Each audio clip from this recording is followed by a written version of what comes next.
Okay, hello everybody, this is Tony with Gamers with Children, here to review Cryptozoic's Walking Dead card game, based on the TV series, not the comic book.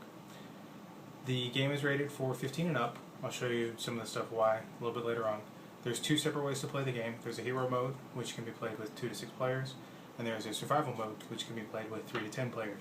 I'll explain the differences here in just a few moments. You've got 2 different sets of cards in the deck. You've got your hero cards, which you use for hero mode.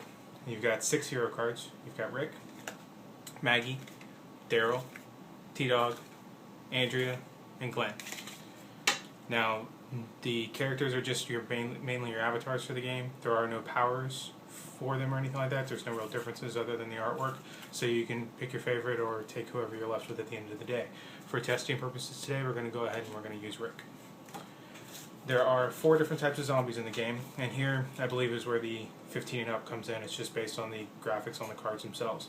You've got your standard 2-person card here where you've got just a little bit of artwork, a little bit of scars and things like that. You've got the 4 guys here, same situation. It's a close-up, so there's no real body damage or anything. There's just facial scars and some makeup and things like that.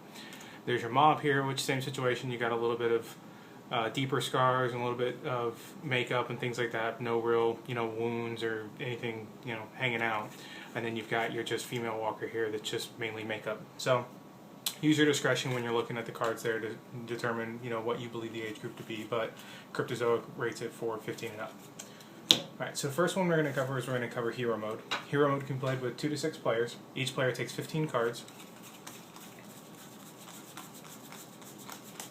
And you can see the back of our cards here. I'll have artwork from Season 3 with Rick outside the prison. And you take your hero card. So the way the game is played is you take 4 cards and you lay them face up in the center of the playing field.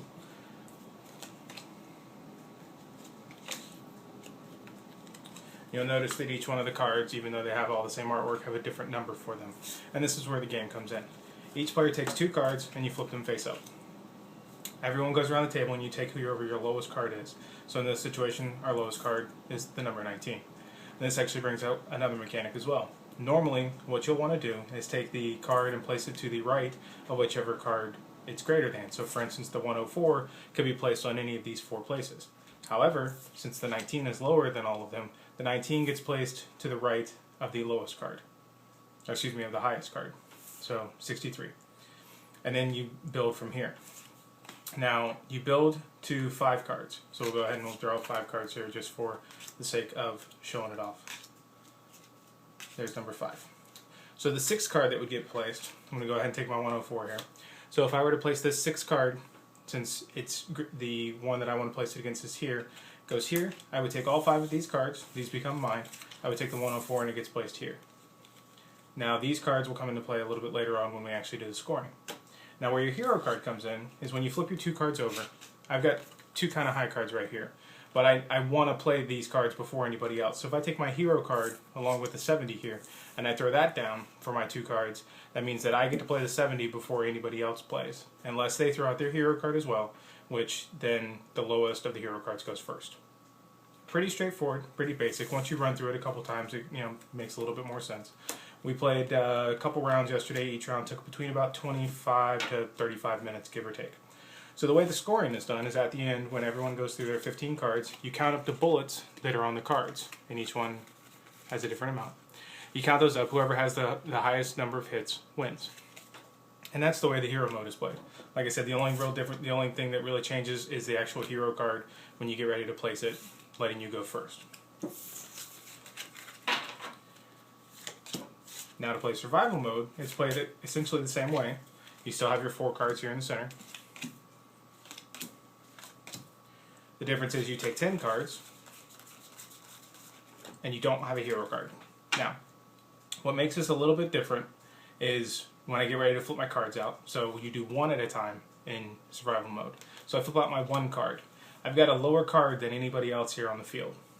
So I can take this card and I can place it anywhere. Wherever I place it though, this becomes the new base card. So I'm going to go ahead and I'm going to take the 102 because it's only got 1 bullet. So I take the 102 to my pile, the 34 becomes the new low number there.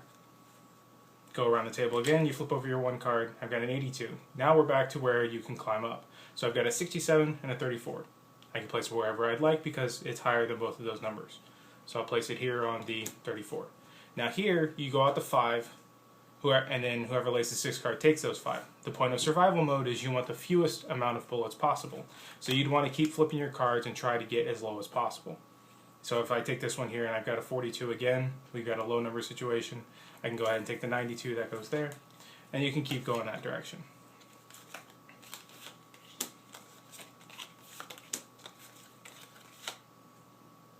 So in this situation, low number, I could put it on the highest one, which is the 101 down here, or I can put it on any of them. I'm going to take the 101 because it's only 1 bullet. At the end of the survival mode, you count up your bullets. Whoever has the least amount of hits wins. And that's the basics of the game. It's pretty straightforward, pretty simple. Like I said, there's those 2 basic modes. If you happen to think of a way you'd like to play it better yourself, by all means, the cards are pretty well geared to let you do that. So once again, this was Cryptozoic's Walking Dead card game. It's out now through their website, cryptozoic.com, and also too it's available on Amazon, and I'll try to put links to those in the notes. It should be coming later this year to both Target and Walmart.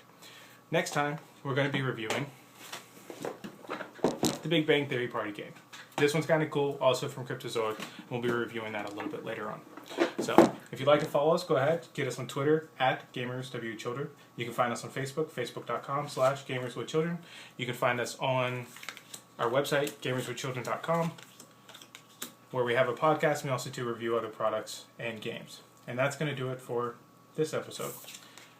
So, let us know what you think in the comments. If you have any questions, feel free to write me. I'll be more than happy to reach out to the company and answer any questions that I myself do not have answers to. And that's going to do it for this episode.